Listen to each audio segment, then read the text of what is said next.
Assalamualaikum warahmatullahi wabarakatuh. Kembali lagi di video aku, Lazia.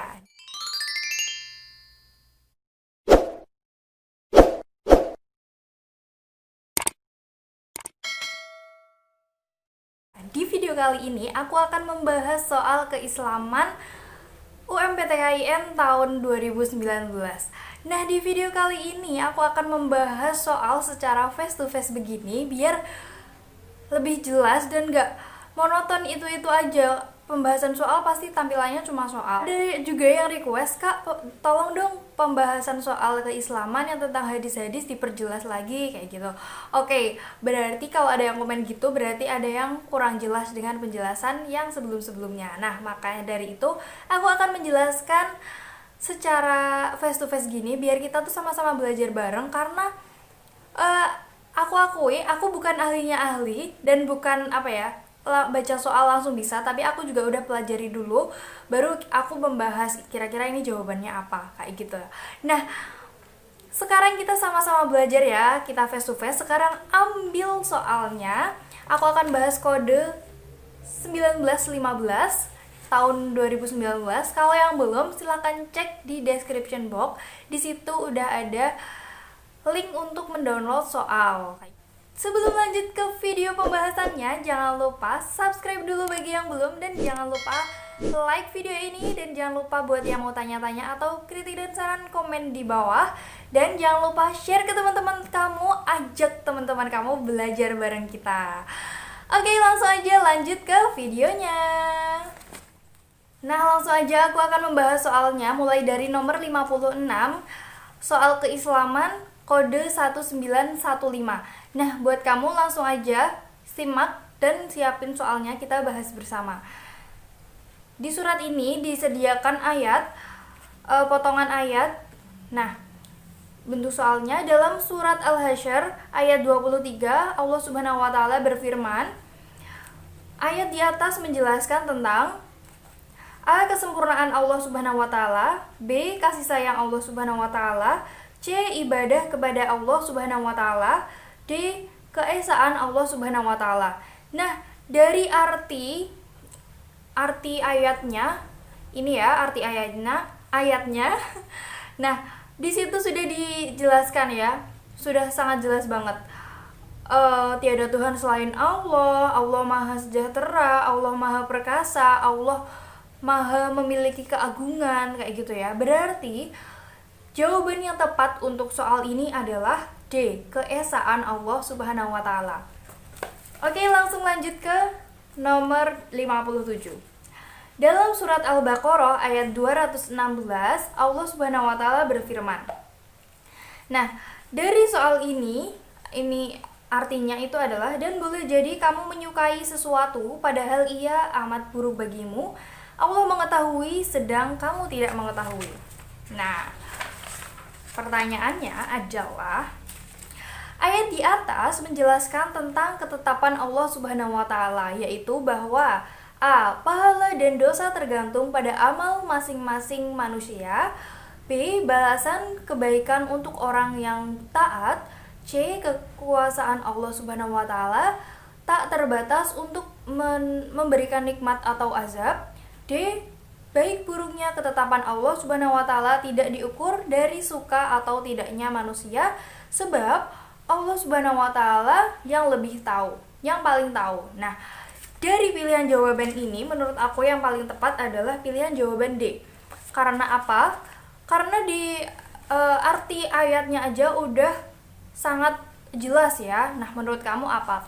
Kalau jawaban kamu berbeda, silahkan ketik di kolom komentar dan sertakan alasannya. Oke, langsung lanjut ke nomor 58.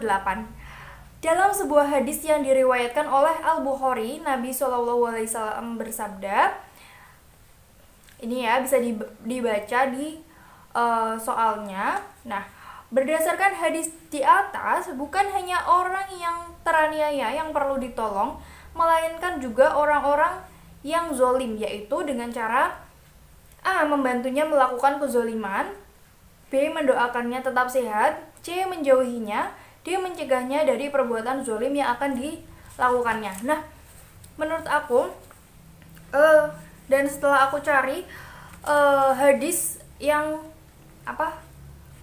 menjelaskan tentang bagaimana cara menolong orang zolim adalah dengan cara mencegahnya dari perbuatan zolim yang akan dilakukannya. Jadi yang menurut aku jawaban paling tepat adalah D. Nah, bagaimana menurut kamu? Silahkan, kalau berbeda langsung aja tulis di kolom komentar.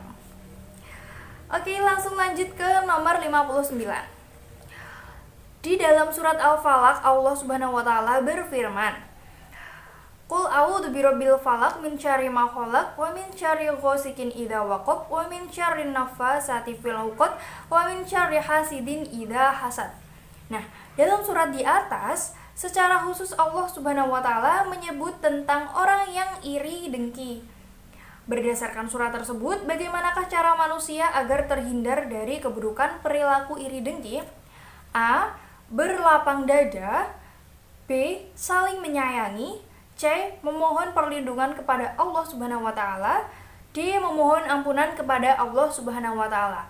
Nah, menurut aku yang paling tepat adalah memohon perlindungan kepada Allah Subhanahu wa taala. Kenapa, Kak?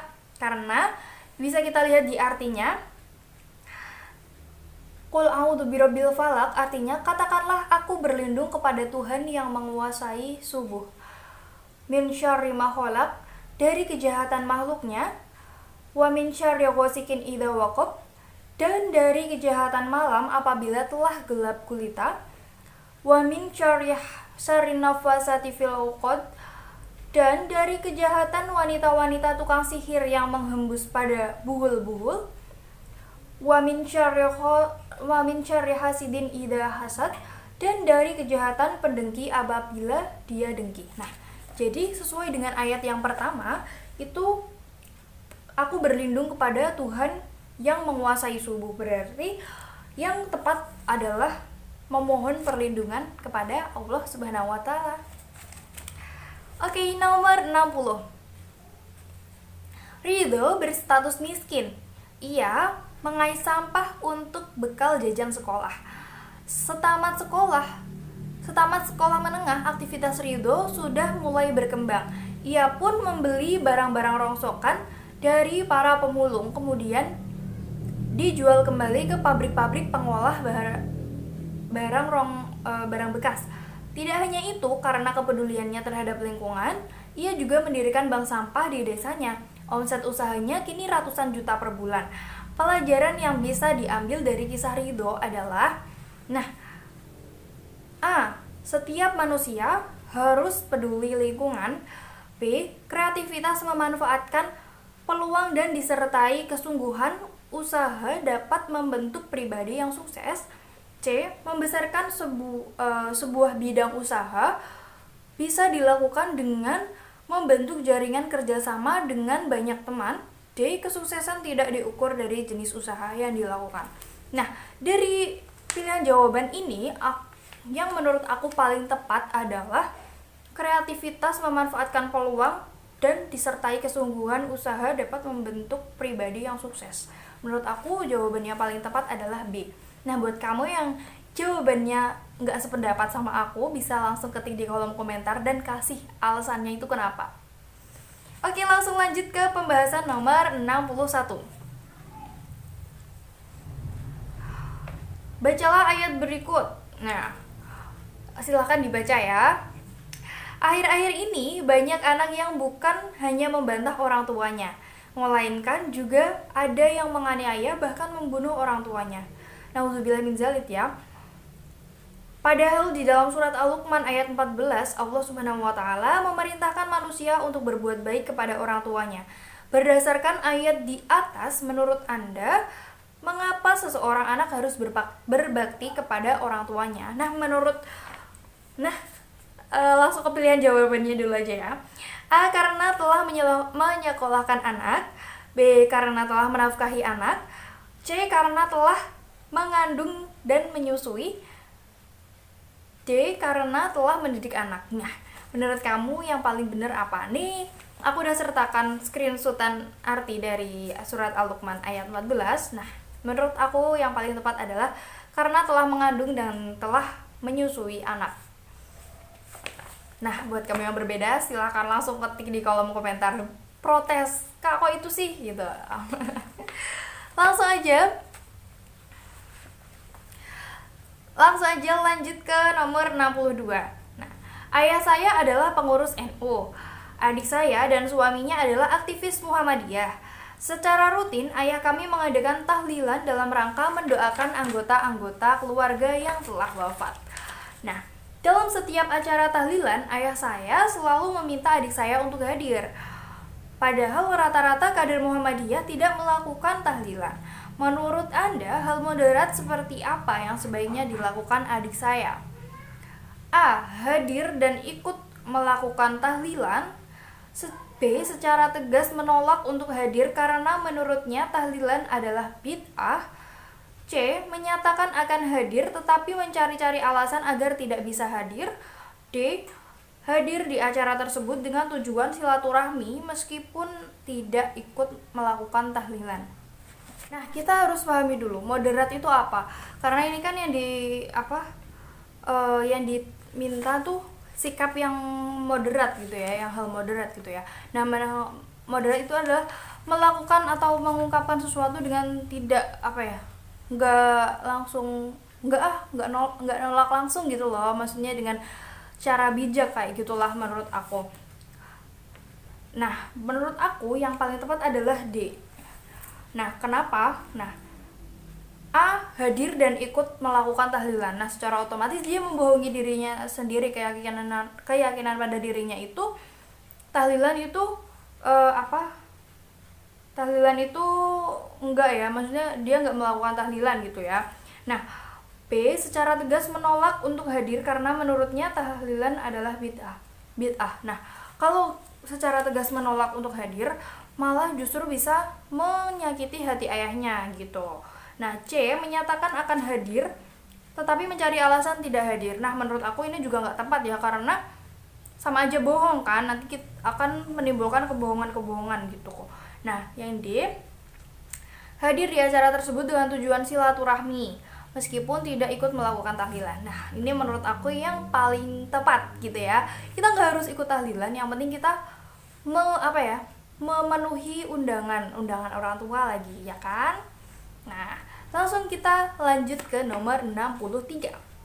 Di sebuah masjid sempat terjadi keributan saat ada seorang jamaah merebut mikrofon yang ada di tangan jamaah lain yang hendak melantunkan bacaan sholawat setelah azan. Lantunan sholawat tersebut sebelumnya lazim dilakukan para jamaah sambil menunggu iqomah. Menurut yang menolak, hal tersebut merupakan bid'ah yang tidak diajarkan Nabi. Sementara yang mendukung meyakini bahwa hal tersebut banyak manfaatnya. Bagaimana tanggapan saudara mensikapi kasus tersebut? Nah, A. Tetap melantunkan sholawat tanpa mikrofon. B. Mengajak berdebat dan adu argumen. C. Mempertemukan kedua belah pihak untuk secara dewasa tetap memegangi kebenaran pendapatnya sekaligus menghormati perbedaan pendapat saudara muslim lainnya. D. Mendirikan masjid yang baru di tempat terdekat supaya masing-masing dapat menjalankan keyakinannya. Nah, buat kamu, menurut kamu jawaban yang benar apa? Nah, kalau menurut aku itu tetap melantunkan sholawat tanpa mikrofon. Nah, karena ini kan keyakinan masing-masing ya, dan yang penting sholawat itu dapat manfaatnya itu dapat kita rasakan kayak gitu ya. Nggak harus mungkin kalau kita melakukan sholawat dengan mikrofon kita dapat mengganggu orang lain itu padahal nggak suka kalau ada sholawat yang di mikrofon. Maksudnya kayak gini ya, kayak yang persoalannya ada di soal ini. Nah, menurut aku karena nggak harus pakai mikrofon, menurut aku yang paling tepat adalah tetap melantunkan sholawat tanpa mikrofon gitu ya. Jadi jawabannya A.